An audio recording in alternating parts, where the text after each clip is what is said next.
5,000 পল্লী ব্যাগে আপনার 15 সেটের মতো বাজা লাগে। আসসালামু আলাইকুম। আমি আসছি নরসিংদী থেকে। আপনারা জানেন যে কক্সবাজারে বেড়াইতে, তো বেড়ানোর মধ্যেই ছিলাম।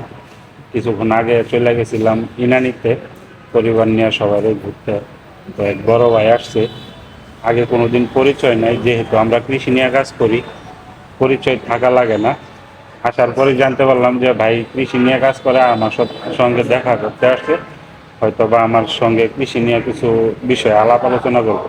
তো ভাবলাম যে ভাই যেহেতু পরিচয়টা মোটামুটি আমি ক্যামেরা আসার আগেই জানা নিছি, তো জানার পরে ভাবলাম যে ভাইয়ের সাথে যেহেতু আমরা কথা বলবো, কিছু কথা ক্যামেরা বন্দি করে রাখলে হয়তো বা আমার যারা ভিউয়ার্স আছে তাদের জন্য একটু সহজ হবে যে কাজ বিষয়। এখন ভাইজান আপনার পরিচয়টা দিয়ে কিছু কথা বলেন শুনি। ধন্যবাদ আরিফকে। আমার নাম আব্দুল মালেক, আমি কৃষিবিদ।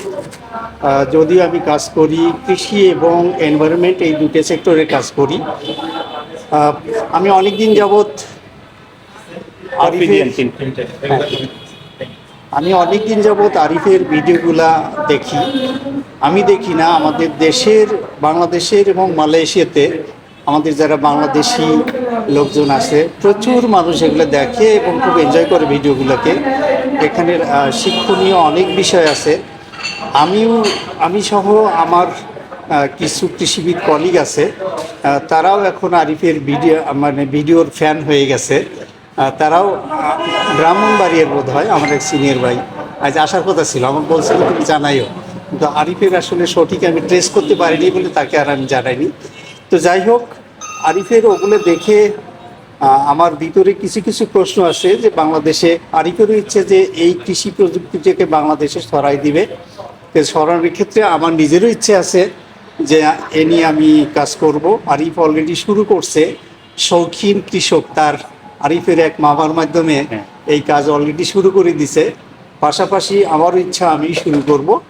তো কিছু কিছু জায়গা মালয়েশিয়ার সাথে বাংলাদেশের যে অ্যাডজাস্টমেন্ট, সেই জায়গাগুলো আরিফের সাথে বসেই ঠিক করব বলে আমি আসলে যে আরিফের হোটেলের লাউঞ্জে এসে অপেক্ষা করে এখন মানে লাকিলি আরিফকে পেয়ে গেছি।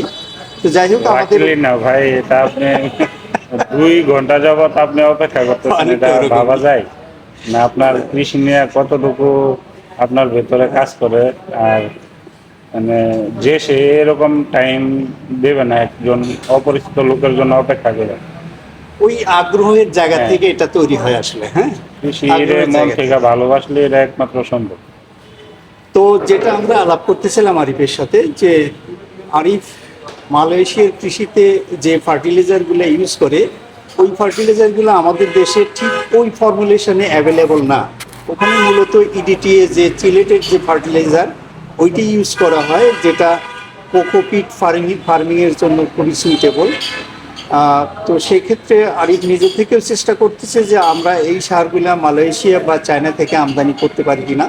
আমি বিভিন্ন সোর্স খুঁজতেছি যে কিভাবে চায়না থেকে এটা ইম্পোর্ট করা যায়, অথবা যদি না করা যায় বাংলাদেশের যে ফর্মুলেশনের সারগুলো আছে সেই ফর্মুলেশনটা ওইটার সাথে কনভার্ট করে নিয়ে একটা অ্যাডজাস্টেবল একটা রেশিওতে এনে এটি দিয়ে আমাদের দেশে কাজ করতে পারি কি না, এই নিয়ে আমি চেষ্টা করতেছি।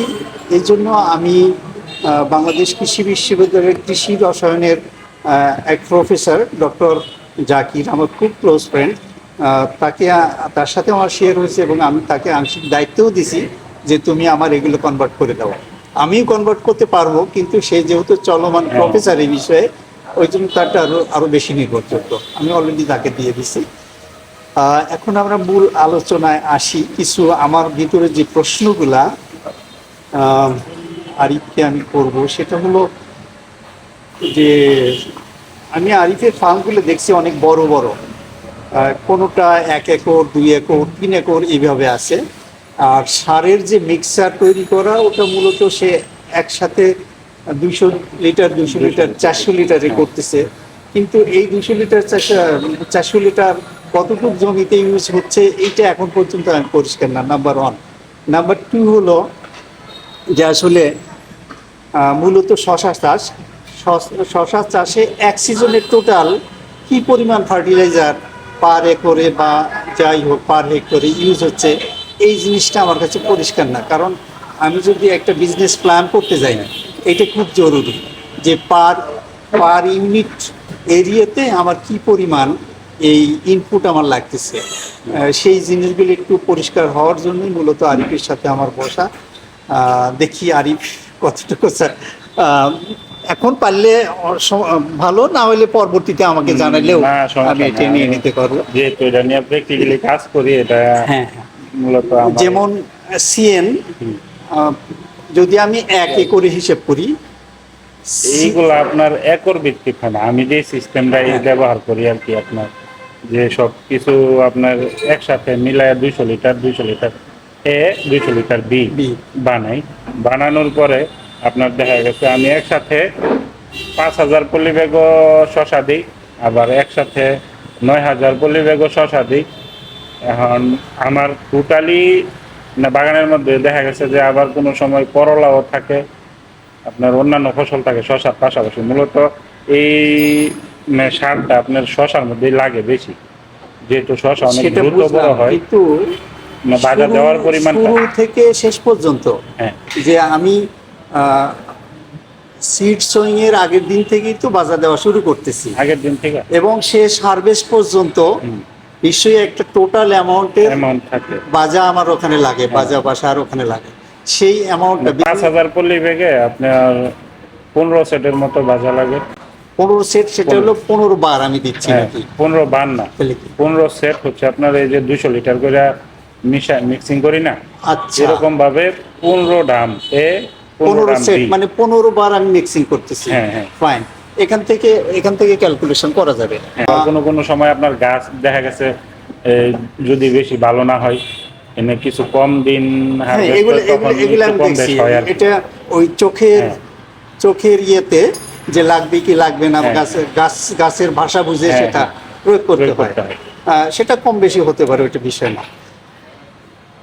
1 একরে অথবা একটা নির্দিষ্ট পরিমাণ জমিতে মানে কতগুলা 1.5 একর জমি লাগে আপনার 5000 পলি ব্যাগ। 5000 হবে। কনভার্ট করে নিতে পারবো আমি। হ্যাঁ, আহ, আমি আপনার হিসেব রাস্তা সবকিছু রাইখা আমি হিসেব করে দেখছি যে 1 একরে প্রায় 3200 পলি ব্যাগ হ্যাঁ নেওয়া যায়, নেওয়া যায়, কিন্তু রাস্তা থাকবে না। থাকবে। আপনি 1.5 একর বলতেছেন না? হ্যাঁ, 1.5 একরে 5000। আমি 1.5 একর না, 2-2.5 একরের মধ্যে অল্প একটু জায়গা চালানো আছে, আর 2 একরের মধ্যে রাস্তা সহ আমি 5000 পলি ব্যাগ নিচ্ছি। ও 2 একরে, তাহলে 1 একরে 2500। হ্যাঁ, 1 একরে 2500 আমি ধরতে পারি। 1 একরে আপনার রাস্তা 2500। রাস্তা সবকিছু, এই যে ট্যাঙ্কি রাখবেন, রাস্তা রাখবেন, একটা স্টোর বানাইতে হইব, আচ্ছা। সবকিছু রাইখা আপনি 3000 করে করা যায় যদি রাস্তাটা না রাখা লাগে। এটার মধ্যে কিন্তু সবচেয়ে ভালো দিক যেটা, আপনি বাংলাদেশে নিচে দিয়া কোনো কিছু করতে পারবেন। হ্যাঁ, করা যাবে। এগুলো আমি সব হ্যাঁ, দেখছি, এগুলো নিচে সবই করতে চিন্তা পারবেন। করছি। আর- নিচে বিশেষ করে আদা, হলুদ, হ্যাঁ, হ্যাঁ। হ্যাঁ, এগুলো করা যাবে। অথবা শর্ট টার্ম যদি কোনো লিফি ভেজিটেবল করে সেটাও করা যাবে। বিভিন্ন শাকটাও আপনি করতে পারেন। যে আচ্ছা, আরেকটা জানার বিষয়, এটা কোনো ভিডিওতে আমি পাইনি, যে বাজা ছাড়া মানে ফ্রেশ ইরিগেশন কখনো করা হয় কি? পানি বাজা ছাড়া কখনো পানি দেওয়া হয়? বাজার ছাড়া আপনার যখন নাকি ফুল বেরোইব, ফুল ছোট বেরো- ছোট ছোট ছোট ইয়া ফুল বেরোইব, আর আপনার 5 থেকে 6 দিন পরে ছোট ছোট হয় এরকম শশার করাগুলো, তখন থেকে আমরা আপনার কন্টিনিউ এই সাদা পানি ব্যবহার করি। এর আগে কখনো সাদা পানি ব্যবহার হয় না। আচ্ছা, ওই সময় থেকে তাহলে ওই সাদা পানি এবং বাজা পানি দুটেই। হ্যাঁ, দুইটাই চলে। কারণ আমি একটা ভিডিওতে শুনছিলাম যে ইয়ে দেওয়া যাবে না সব সময় বাজা সবসময় বাজা সাদা পানি, পানি দেওয়া যাবে না। ওই জন্য আমি একটু কনফিউশনে ছিলাম।